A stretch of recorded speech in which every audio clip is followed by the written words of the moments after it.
The same post went from 19,000 views to 86,000 views just by changing one simple thing, okay? Same content, one change.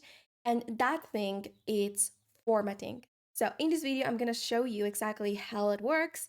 We're gonna break down the strategy because I've been using this for the last 2 years on my LinkedIn personal brand. And I just did it because I saw this was a pattern from the top performing profiles in the industry at that time. And then I saw this breakdown of someone showing the before and after of how it looked like applying the trick and how it looked like without applying the trick. So that's why I saw it and I was like, oh my God, I use it. I see the evidence now. So I have to share this with you. Now, first, let's break down why this matters because if you just decide to ignore it, you might be doing the same thing that you're doing right now without really feeling the impact of it. So, just being the mindset. And I want you to think about the last time that you wanted to take a break and you went to social media because you probably like just did that because you wanted to take a break, you wanted to chill out for a second, but not to add more work or to do more mental effort, right? So for that reason, it's really important the formatting because on LinkedIn, you might go and find some posts like this one, which have really big paragraphs. Well, relative to what I'm going to show you. And this is a type of post that 2 years ago might have worked without problem. But now on LinkedIn, there are more infographics, there are more carousels, more videos, more visuals. So you're competing with an easier way to consume content with longer text.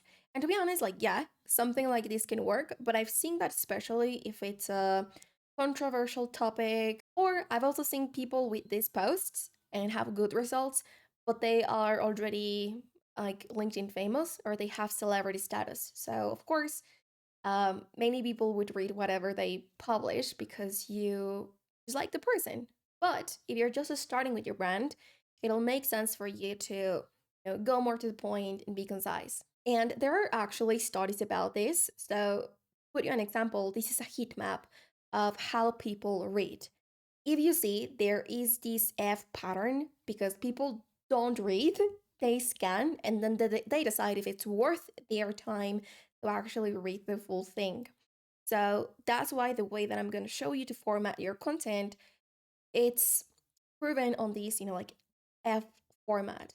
And now, if you really take your time to analyze content on LinkedIn, you will realize that it also needs to be optimized for mobile.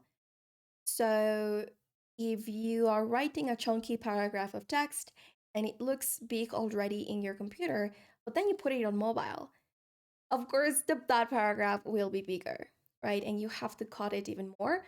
So that is the reason why you will see often a top performing post where the biggest line of text, like this one, let's draw a little bit on the screen, like this one, it's of 60 characters, or like less than 60 characters before it breaks down into the next line. So it's easy to read, it's easy to follow through, and it's not that long. This is also because around 70% of people on LinkedIn see this content from the app.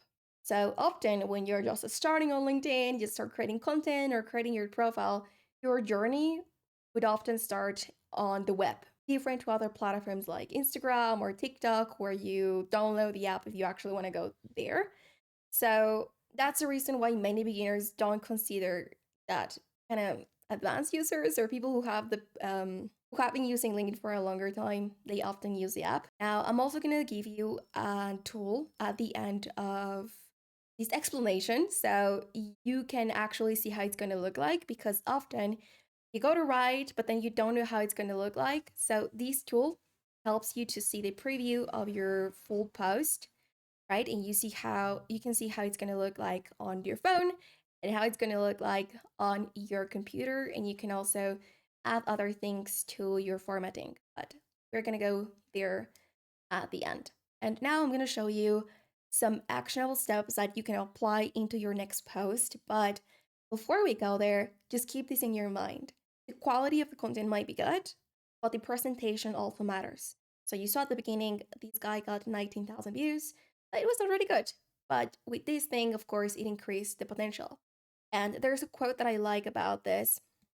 It's from Mark Twain, and it says, I didn't have the time to write you a short letter, so I wrote you a long one instead.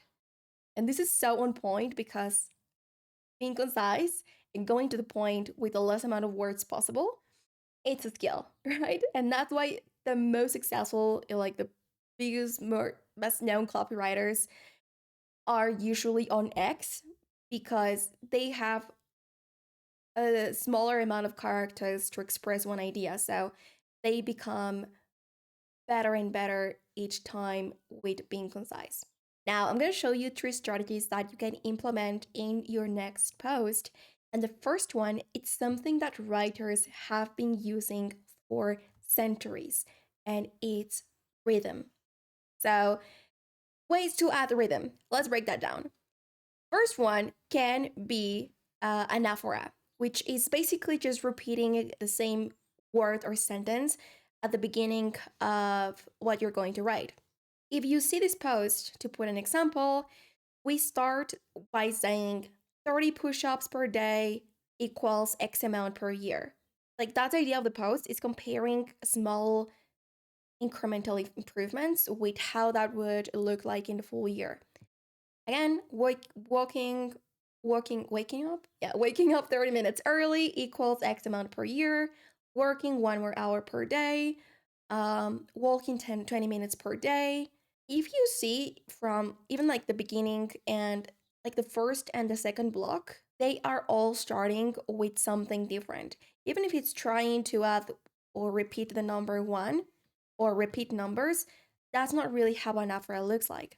So in the second point of optimization that he did, he's actually starting all the posts with the same approach.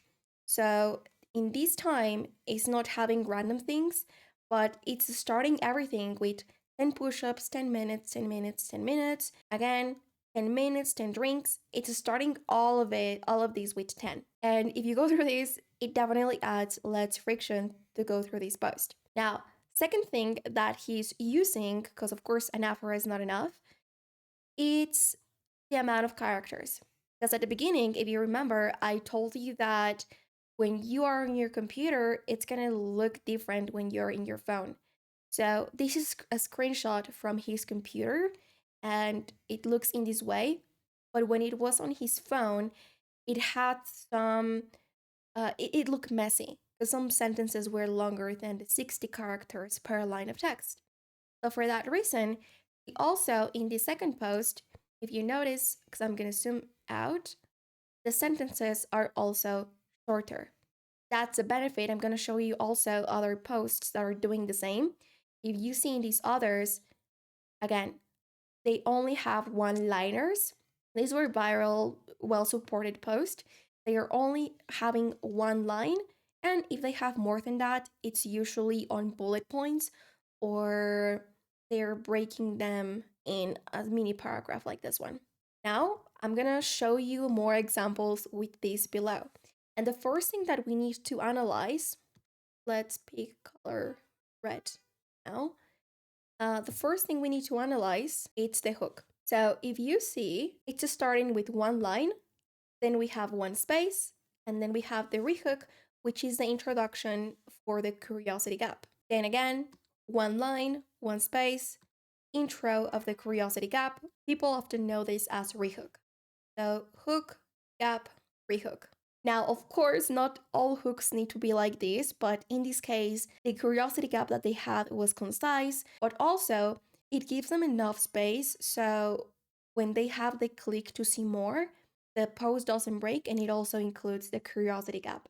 And if we keep breaking this down, it also has the rule of 3. And that's why you see these numbers here, 3, 3, and in this other one from Luke, we have the number 4. But the reason for that is because you're going to find the rule of 3 everywhere, okay? And when I say everywhere, it's literally everywhere, not only in writing, but also in marketing or in sales. When a person's having a sales call or they're pitching investors, speeches. It's everywhere because it's psychological proven that our brains like the number three. Part of the reason is because the number three is the smallest number where we can recognize a pattern, and our brains like to close that loop. It has beginning, middle, and an end. So if we see again, we have number 1, 2, 3, 1, 2, 3, 1, 2, 3. And even if it's not in bullet points, they also have shorter sentences broken down. One thing is finished, and now they write below. That's how it works. And the other thing that you should consider in these groups, it's the arrows that you see here. So these arrows, I put them so you could see that they are organizing these groups and sentences from less characters, right, to more characters. So it actually looks like a stair format. And, it can also be from more to less, like this post here. It really doesn't matter, but when you have that stair format and then you click see more, you see this thing that almost looks like a drawing, it adds less friction for you to actually gonna go through what they are writing. And these are some strategies of how you can implement rhythm into your post. But if you remember, I told you that I have 3 things for you. So the second thing, it's balance. And it's super important because before you go and apply these things to your next post, but act like a robot counting characters, you should keep in mind that the images that I show you were the most obvious ones that I choose, where I noticed a pattern that I wanted to show you. Because it's also really important that you find your own voice and that you see what you feel comfortable with. But at least now you will be more mindful of saying, hey, can I break this sentence and I make it shorter? And often, like 90% of the times, I realize that yes, I could break that sentence and make it shorter. And that's pretty useful because now my content sounds more powerful with less fluff. Now that's the second thing, balance. And the third thing for you, it's the tool that I promised I was going to give you. For context, the software, it's something that is really famous on LinkedIn, but it's a paid tool. However, when I was researching their website, I realized that they had lots of free tools available, and one of them is the one that I'm sharing with you in the screen.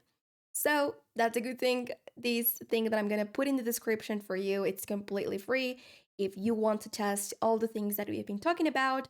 But as we were saying, like often you don't know how it's going to look like on your mobile or in your computer.